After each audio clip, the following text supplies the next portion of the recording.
Let's not ruin the friendship, she said while pulling away from my kiss, so I let her keep it. Now she's crying that I treat her like any other friend.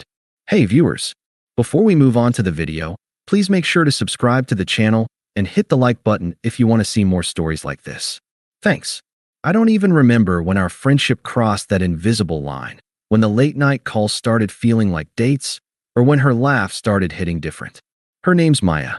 We met 3 years ago through mutual friends, bonded over sarcasm and bad coffee. She was the kind of person who made every room brighter without realizing it, and the kind of woman who never seemed to notice when someone was falling for her. We became inseparable. Movie nights turned into sleepovers on opposite sides of the couch, but still, she'd call me when her dates went wrong, half joking that I was the only guy who actually listens. I played it off like it didn't sting. Over time, it felt mutual, small things that kept me believing. She'd rest her head on my shoulder, send good morning texts unprompted, hug me a little longer than necessary. Every sign pointed to maybe. One night it felt inevitable. We'd spent the evening at her place watching some old indie film neither of us paid attention to. She had a rough week. Her boss yelled at her. Her ex posted something smug online. All that. She leaned into me halfway through the movie, mumbling something about being tired. I just wrapped my arm around her without thinking. Silence. Comfortable, slow, warm silence. She tilted her head up to look at me. Her eyes lingered, too long for just friends. And for the first time, I didn't overthink it. I leaned in. Not fast, not reckless, just enough to see if she'd meet me halfway. She didn't. Instead, she froze, then smiled that pitying, soft smile people use when they think they're being kind. Let's not ruin the friendship, okay? My brain stalled. Ruin? I asked. This. Us. I don't want things to get weird. You're my favorite person, but… She paused, searching for words that wouldn't sound cruel. You're my best friend. I don't want to mess that up. It was the kind of sentence that lands like a punch, but sounds like a compliment. I could have said a dozen things, how she'd been blurring those lines for months, how I wasn't imagining her hands lingering, how best friends don't flirt like that. But what came out was just, okay. Friends, then. No bitterness. No plea. Just acceptance, clean and sharp. She looked almost disappointed that I didn't argue. You're not upset? You were honest, I said. That's enough. I stood up, grabbed my jacket, and smiled. Not a fake one, just tired. Good night, Maya. Her face fell slightly. You don't have to be weird about it. I'm not, I said. Just adjusting. And I left. That's the thing about quiet heartbreak. It doesn't explode. It just fades into stillness. I walked home that night with my phone buzzing in my pocket. A text from her. Hey, don't make this awkward. I really do care about you. I didn't answer. Not because I was angry, but because for once, I actually believed her. She did care. Just not enough. That was the night I stopped being her emotional boyfriend and actually became what she said I was. Just a friend. And she'd regret saying it sooner than either of us expected. The morning after that conversation, I woke up with a strange sense of clarity. It wasn't anger.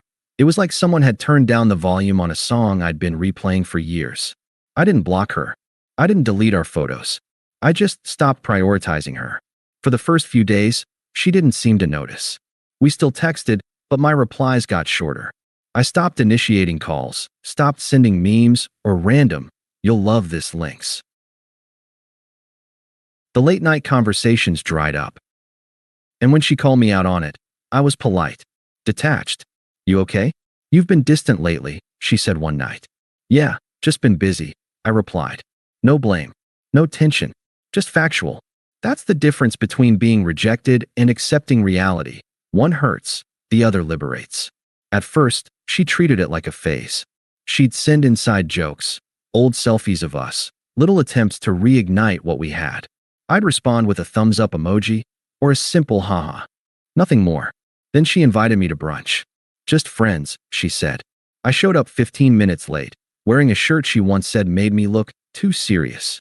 She looked surprised, maybe because I didn't hug her, maybe because I ordered before she even arrived. You seem different, she said, eyes narrowing. Maybe I am. She tried to laugh it off, but I could see the shift happening, the same one I'd felt months ago. She was trying to reconnect, but the dynamic had flipped. After brunch, she hugged me longer than usual. I let her, but my arms didn't tighten around her this time. She pulled back and frowned. You're cold lately. No, I said. Just consistent. She didn't know what to say. Over the next few weeks, our friendship became exactly what she said she wanted, ordinary. Casual. She'd text. I'd reply hours later. She'd ask to hang out. I'd have plans. Not to be cruel, but because I actually did start having plans. Gym, new coworkers, small adventures I used to skip in case she called. And the less I was available, the more she started showing up unannounced. One Friday, she dropped by my place with takeout, just like old times. I was already getting ready to leave. You're going out? She asked, a bit too sharply. Yeah, meeting some people from work. She tried to joke it off. Anyone I know? No, just people. When I walked past her to grab my jacket, she blurted, You don't talk to me like you used to. I looked at her, really looked, and saw someone realizing she'd lost something she didn't think was possible to lose. You told me we were better as friends, I said evenly. So I'm being a friend. Her mouth opened, then closed. This isn't what I meant, she said quietly. I nodded. But it's what you asked for. That night, she sent me a wall of text, nostalgic, apologetic in tone, but not in words. Stuff like, I just miss us. Things felt easy before. You've been such a constant in my life, and I hate that it feels off. I didn't reply. The silence wasn't a weapon, it was peace. And the more I pulled back, the more restless she became. She started posting those vague story captions people use when they want attention from one person, the ones that sound like growth, but read like regret. Sometimes we only realize what mattered when it's already gone. Distance reveals everything. Yeah, I saw them. I just didn't react. Because here's the truth. Once you stop chasing someone who takes your presence for granted, they either lose interest or lose their mind. Maya wasn't ready to lose either. And that's when she started testing boundaries she once set herself. It started with the midnight texts. Can't sleep. You up? Miss talking to you. At first, I ignored them. I wasn't trying to punish her. I'd just learned to value silence over hope. After a few nights, she called instead. I let it ring out. Then came a second call, then a third. Finally, I picked up. Everything okay? I asked. Yeah, she said quickly. Just couldn't sleep. Then you should try. There was a long pause, the kind where you can hear someone trying not to cry. You don't care anymore, do you? I didn't lie. Not the way I used to. The line went quiet. She mumbled something about being tired and hung up. That was the first crack in her composure. A week later, she accidentally bumped into me at a coffee shop near my office, the one she never used to go to. She acted surprised. Oh my God, hey. I didn't know you came here. I raised an eyebrow. I've been coming here for 2 years. She laughed awkwardly, twirling her straw. I guess I just forgot. We sat for a minute. Polite small talk, nothing deeper. I could feel her fishing for something, some reaction that would prove I still cared. But she got nothing. When I stood to leave, she reached out. Hey, we're okay, right? I feel like you're mad at me. No, I said simply. We're just not what we used to be. Her expression faltered. I didn't think things would change this much. They usually do when someone walks away, I said, and left. That was the first time I saw her look truly unsure. Over the next month, she tried everything to reinsert herself into my life. Tagging me in memes again. Accidentally, leaving comments on my posts. Even showing up at group events she used to skip. At one of them, I noticed her watching me more than talking. I was chatting with a new coworker, a woman named Lila, sharp, funny, confident, and Maya couldn't stop glancing over. Later that night, I got another message. So who's Lila? I stared at it for a while, then replied, a friend. What? Just asking. You two seemed close. Yeah, she's great. No emoji. No elaboration. Just truth. The next day, she texted again. You're different with her. I'm the same, I said. You just stopped paying attention. She left me on read for a day, then called again that night. Can we talk? I just feel like everything's weird lately. Because you made it weird, I said calmly. She exhaled sharply, frustrated. You don't have to be so cold, you know. You told me to be your friend. I'm being one. Silence again. Then, softly, I miss how you used to look at me. That line hit harder than I wanted it to, but I didn't give her the satisfaction of hearing that. You can't miss something you threw away, I said, and ended the call. That was the night I realized she wasn't confused anymore. She was jealous, not of who I was seeing, but of who I'd become without her. Detached, focused, free.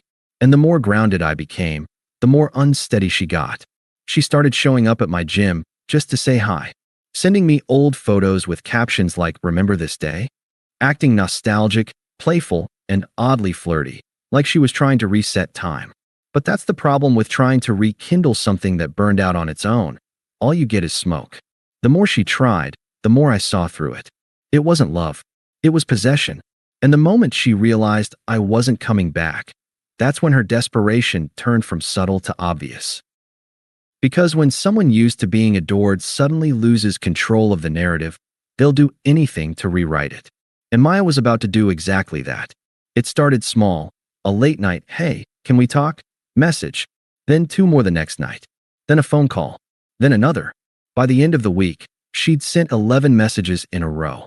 "I've been thinking about us. You were always so patient with me. I feel like I made a mistake. Can we meet? Just coffee, please." I didn't answer right away. I read them all, then left them unopened for a day. The next evening, she showed up outside my building. She was leaning against her car, arms crossed, pretending to scroll through her phone. "Hey," she said when I approached, forcing a smile. "What a coincidence. You texted me 5 times," I said. "Okay, yeah, but I didn't think you'd actually ignore me like that." Her tone wasn't angry, it was wounded. Like she couldn't believe she'd lost control of something she assumed was permanent. "You walked away, Maya. I just took your advice and walked in the same direction." "I didn't mean it like that," she said quickly. "I just needed time to figure myself out." I stayed quiet. She kept going. "You were always the safe one." I thought maybe I was missing out on something exciting. But I was wrong. I raised an eyebrow. "And you realized that when?" She looked down. "When I tried dating again." "Oh, there it was. Didn't go well?" I asked. "He wasn't you," she said softly. "He said all the right things at first, but then he just changed. He made me feel small." I let the silence sit. She searched my face, waiting for sympathy that wasn't coming. "You always treated me like I mattered," she whispered. I didn't appreciate that enough. I could have said 100 things, but all I said was, "I know." That one line broke her composure. "You're so cold now," she said. "It's like I don't even exist to you." "You told me to treat you like a friend," I said evenly. "This is how I treat my friends." Her voice cracked. "I thought you'd at least care that I've been miserable." "You're not miserable because of me," I said. "You're miserable because you gambled something real for something temporary." She looked at me like I'd slapped her. "Wow, you've really changed. That's what moving on looks like." She laughed bitterly, wiping her eyes. "You think you're better than me now, don't you?" "No," I said. "I just stopped letting you define my worth." She didn't reply, just got in her car and drove off. Over the next few weeks, her behavior escalated. She texted mutual friends, trying to find out if I was seeing someone. She accidentally liked old photos of me and Lila on Instagram. She even sent me a drunk voice note saying, "I hate that you don't chase me anymore." The next morning, she tried to play it off. "Ignore that. I was just emotional." But the cracks were too deep to hide. Then came the real twist. She tried to turn herself into the victim. She posted a vague story. "Some people change so much, you wonder if they ever cared at all." Mutual friends sent me screenshots. I didn't respond. 2 days later, she messaged me again. "Can we please just talk? I want to clear the air." I ignored it. She called. I let it ring. Then she called again and again, until finally, I picked up just to stop the noise. "What do you want, Maya?" "I want us back," she said. "I know I messed up. I know I hurt you. But I was scared, okay?